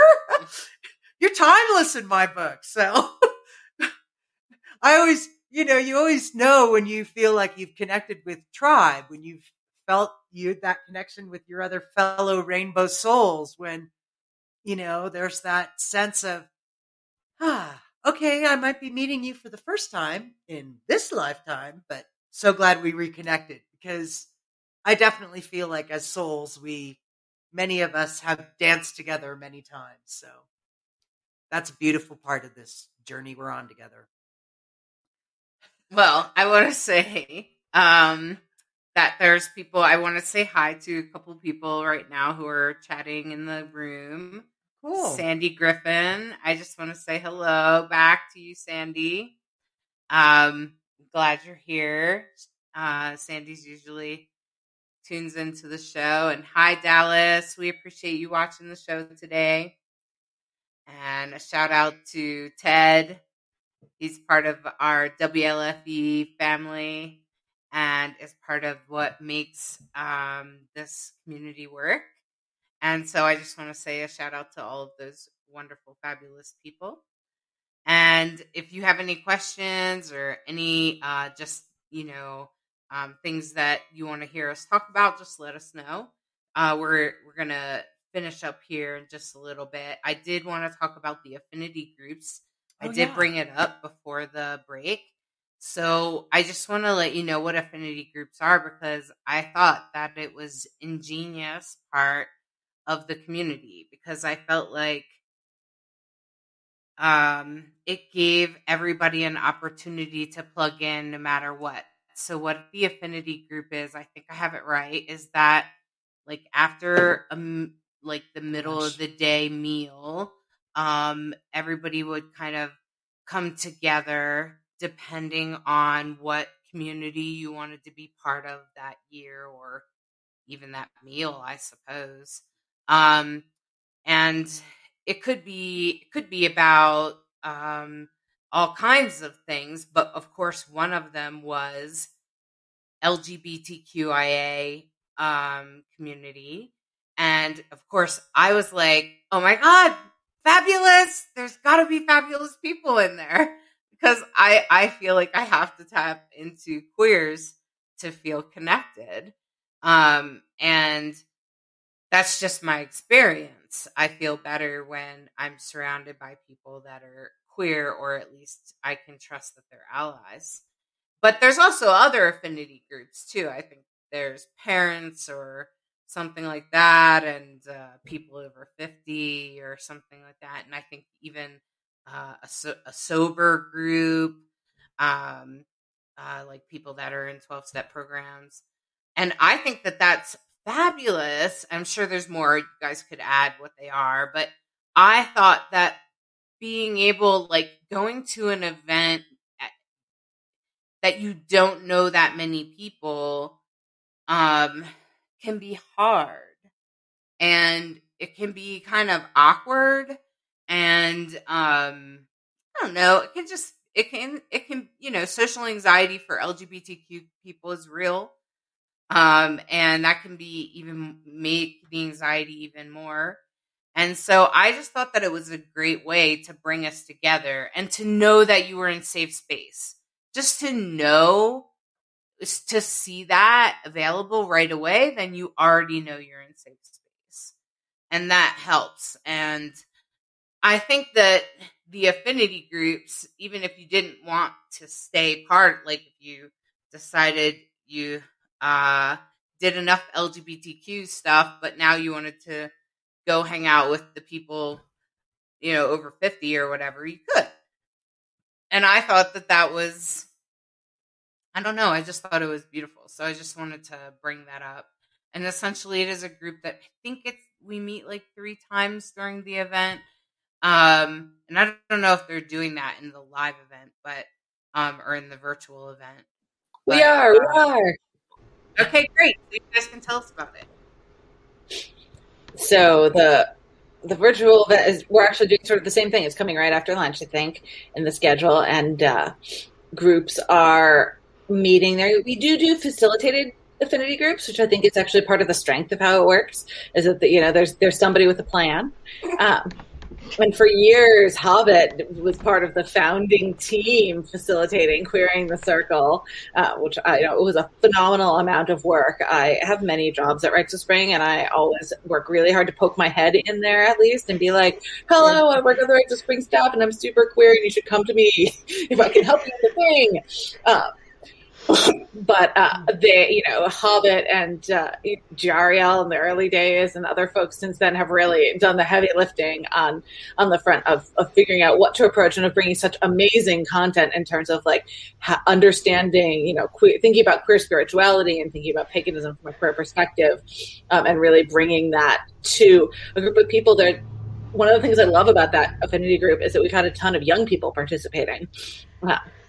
And although I had this charmed experience I've been talking about, I think it's so phenomenal that they have access to this queer specific space where they can, really, there's this opportunity to learn from these people who have been queer and out and pagan for 30, 40, 50 years. And that's such a huge gift that folks are giving to the community. Well, and it started, when we first held it, did the first year, I think we had 8, 10, maybe 12 people. It was like this little group of people. And the following year, they set us up in that, what's that building behind, it was that little building right along the lake that's like this big. It was like a shed. And and we had 20 people. I mean, it's just grown and grown. And it's very gratifying. And I'm very kind of humbled that we've had such this positive response, and that there are people in the community who obviously need this, who it's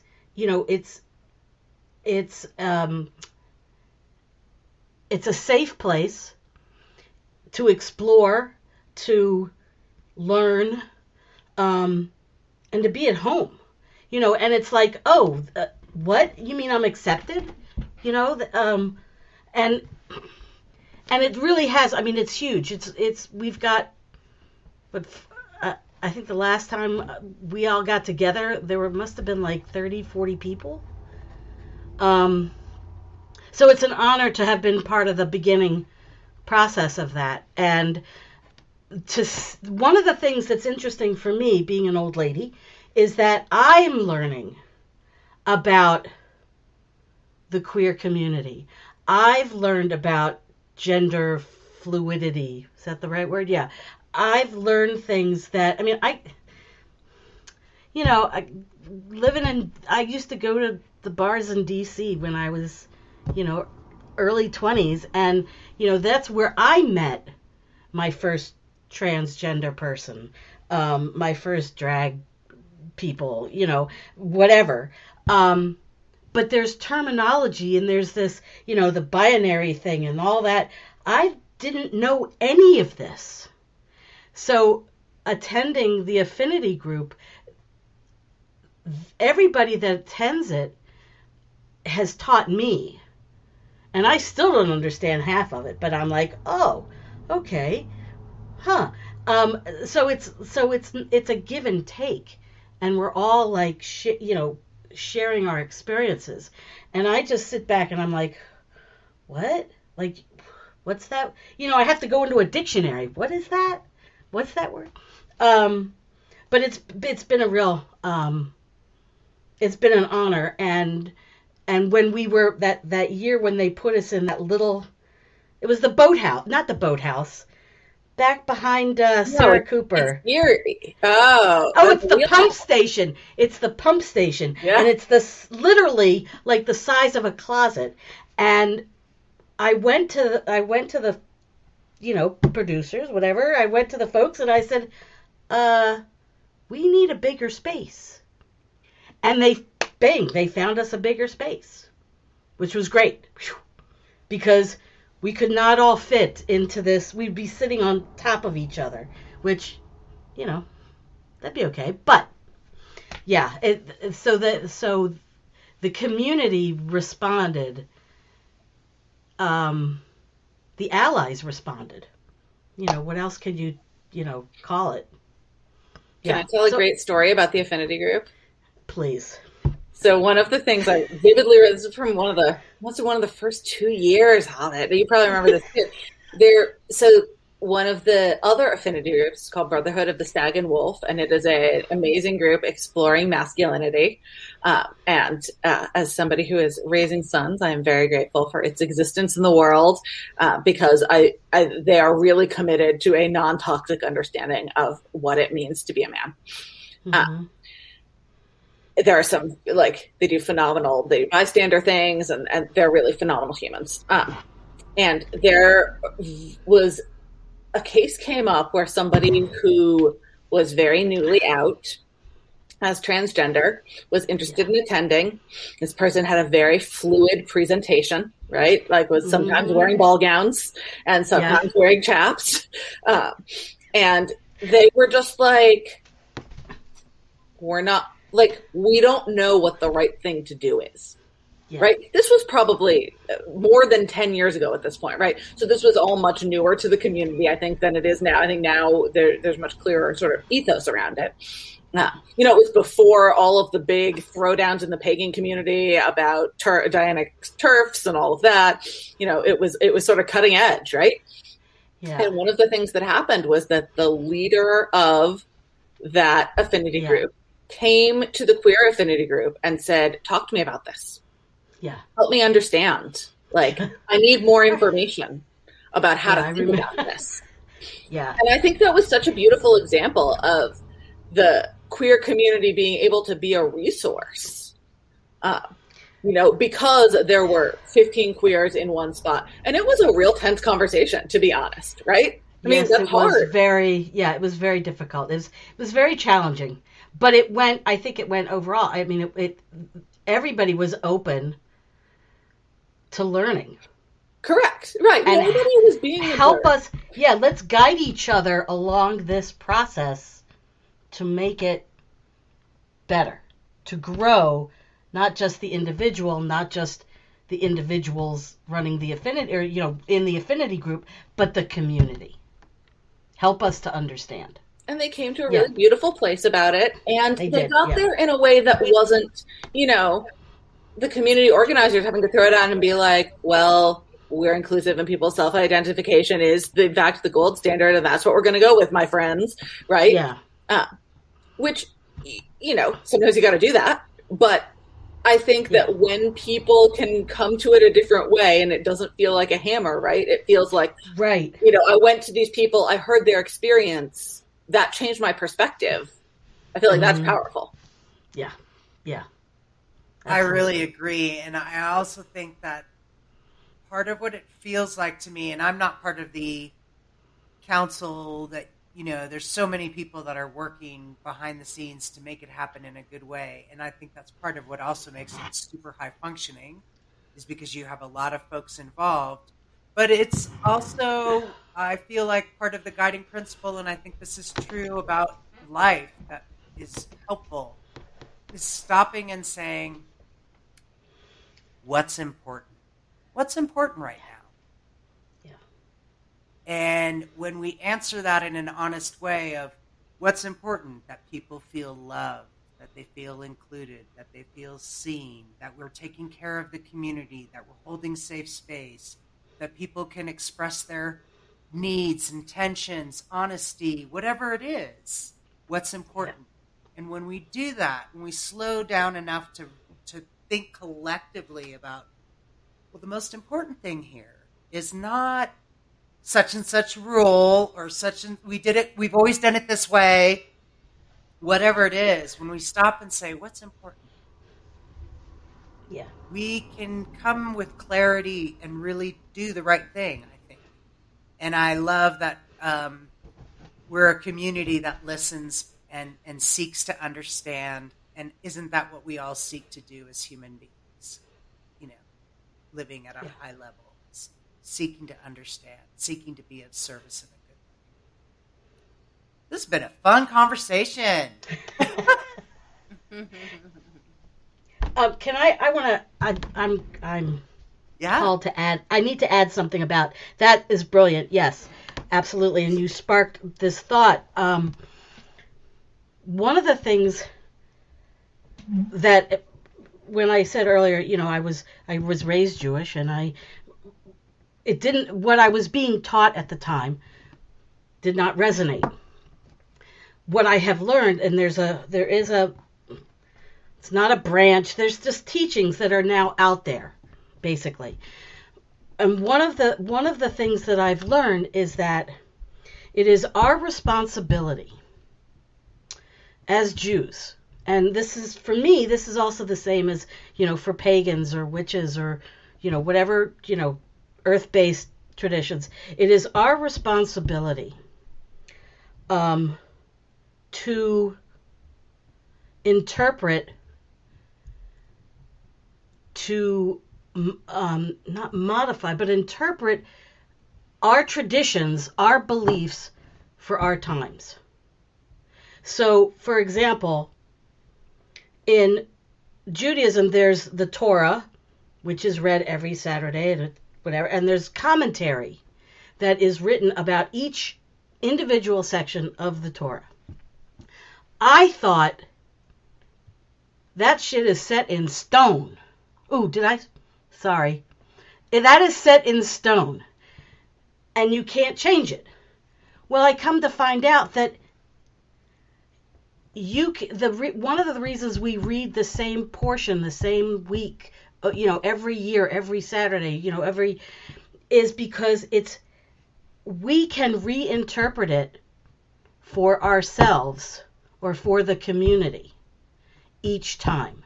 So one of my traditions, one of the things that I do is I read the Torah, and I try and look at what I'm reading and interpret it in terms of my life.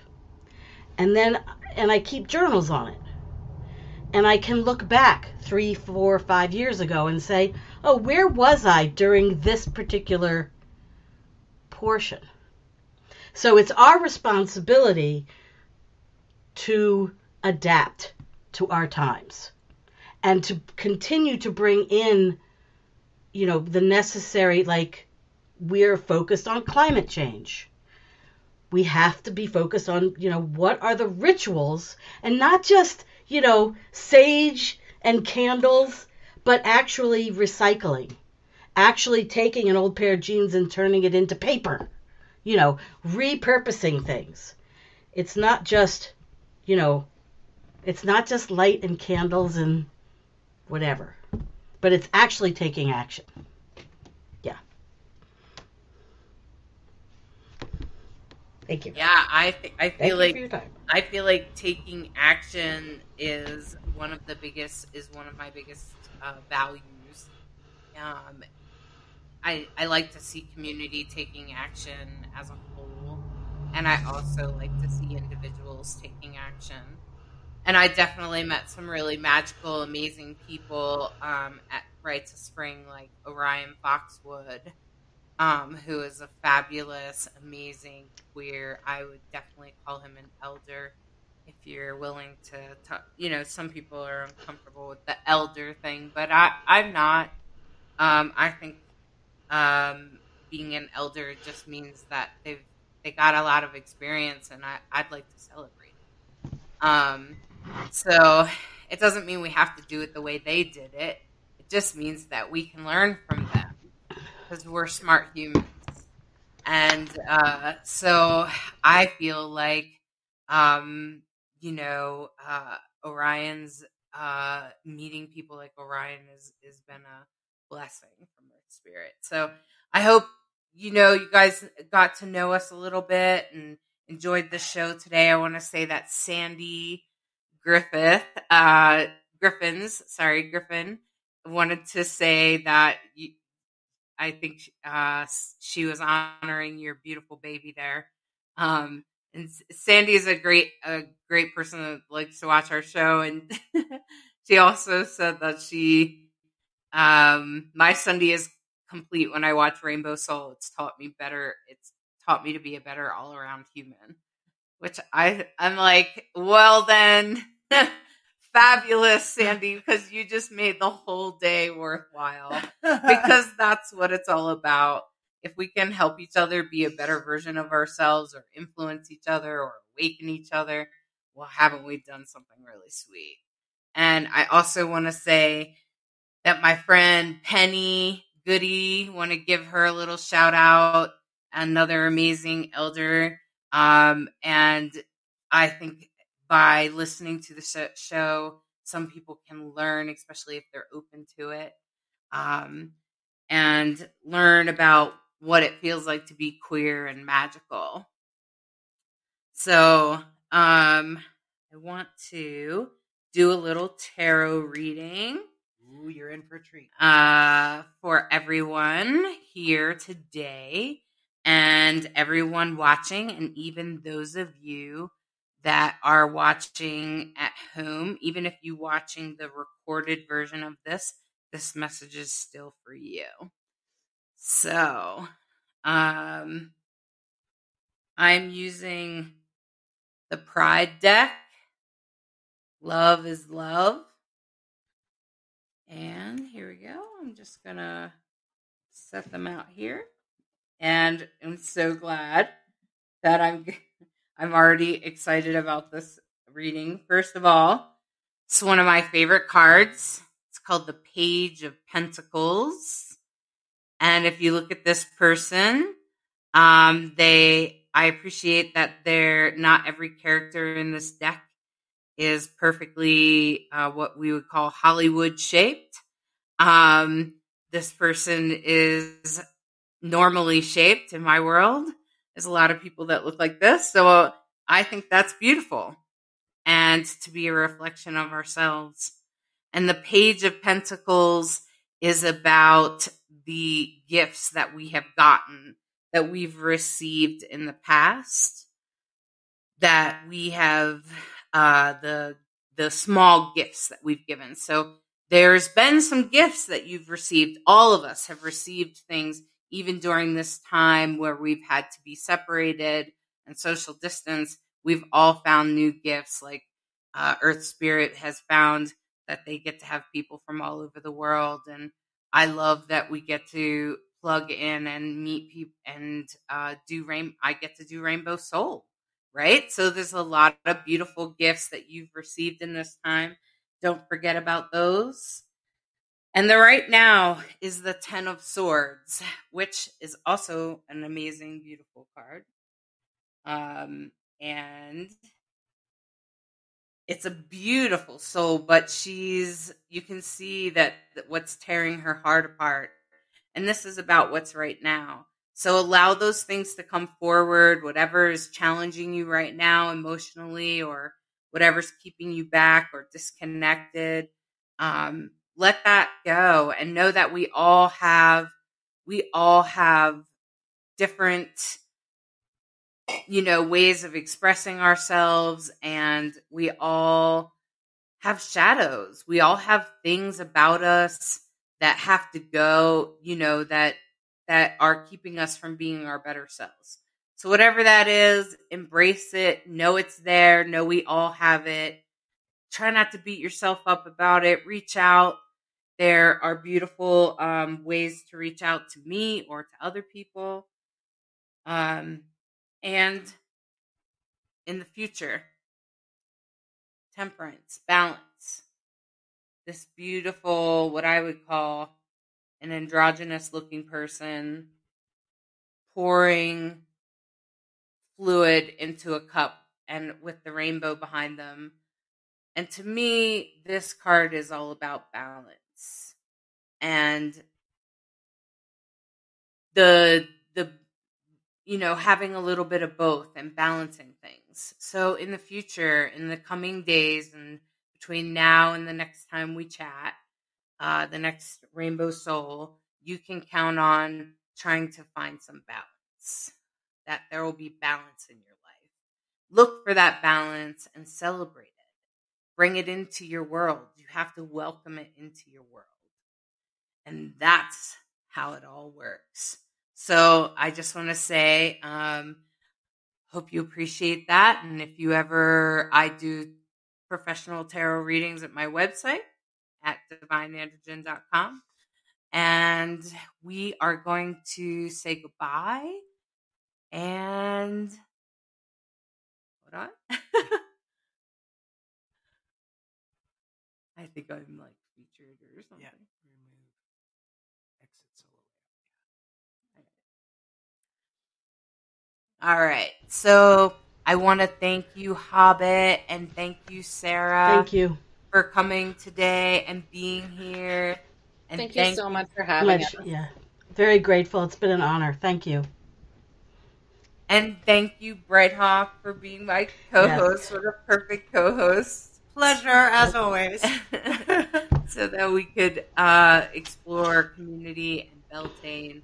So thank you to all of my viewers, and I hope that you are full of spring energy, that you will find ways to connect online. Earth Spirit's having an online Beltane festival that you can join, and there are lots of other communities as well that you can look out there. Find a way to connect, my friends. Even online, you can get connected magically. That's what the beautiful gods of the internet do for us. So, all right, my friends. Till next time. Take care.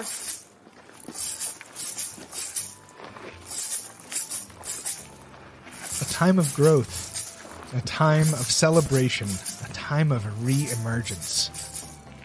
We gather for our 43rd year to celebrate the sacred earth and the turning of the seasons. This Rites of Spring will be held online from May 26th through the 31st and will feature over 50 workshops, dozens of rituals, musical performances, and many opportunities to connect and share with others. Virtual gatherings offer a unique opportunity for featured presenters to attend from all over the world. We're excited to announce that we'll have programs from Starhawk, Inya Trincuniene, Dolores Ashcroft Nowicki, Byron Ballard, and Andres Corbin Arthen, as well as many other notable Earth Spirit community members. This past year has been difficult for everyone, but our community quickly moved events online and helped us stay connected. Since last March, we've offered 3 multi-day online gatherings and over 20 additional virtual events. Throughout the year, our attendees have found that our rituals have helped them connect to their land at home. The ritual process that Earth Spirit put together connected me to the place where I live far more in a couple of hours than I had been connected in the previous 4 years. Paganism is connecting with the land where you are, and where I am as a city and connecting with the land here is really interesting and rich. Being online has allowed people from all over the world to attend events. People aren't always able to come from distance or health issues or family or work issues, time, money, and I've enjoyed this growing community.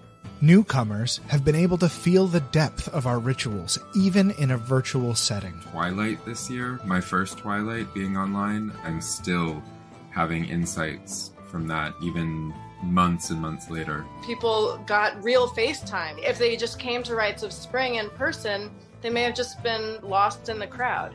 We found ways to use online tools to help us connect in real and meaningful community interactions. Each and every event that our spirit has pulled together has been, how do we do it with these tools and these technologies? And how do we make people have the closest possible experience too if we were together through these tools and these technologies? And also, how can we get more out of it?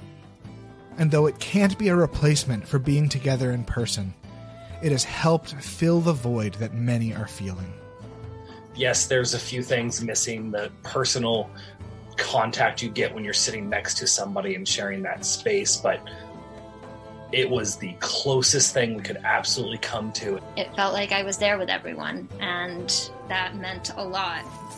Register and join us for what promises to be an inspirational and joyful Rites of Spring.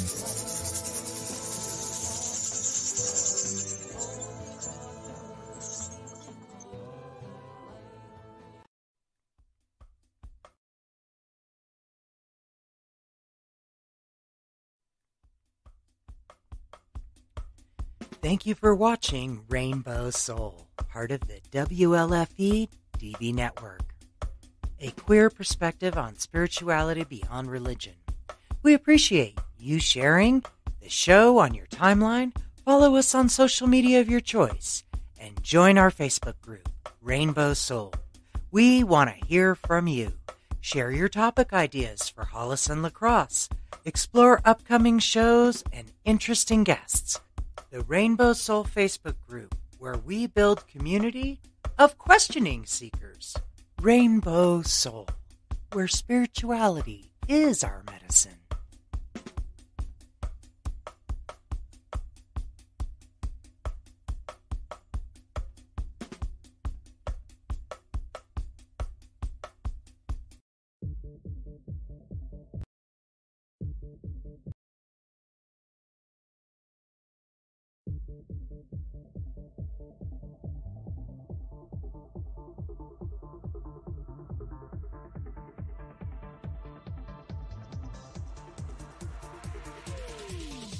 WLFE-DB Radio has LGBTQ shows like Across the Pond, Rainbow Soul, Everything Yet Nothing, and Inside the Drag Closet. Check out the schedule on WLFE-DB.com. You can even watch them on TV at WLFE-DB.com under LGBTQ Friends, right off our website. Again, it's WLFE-DB.com for your LGBTQ shows and more.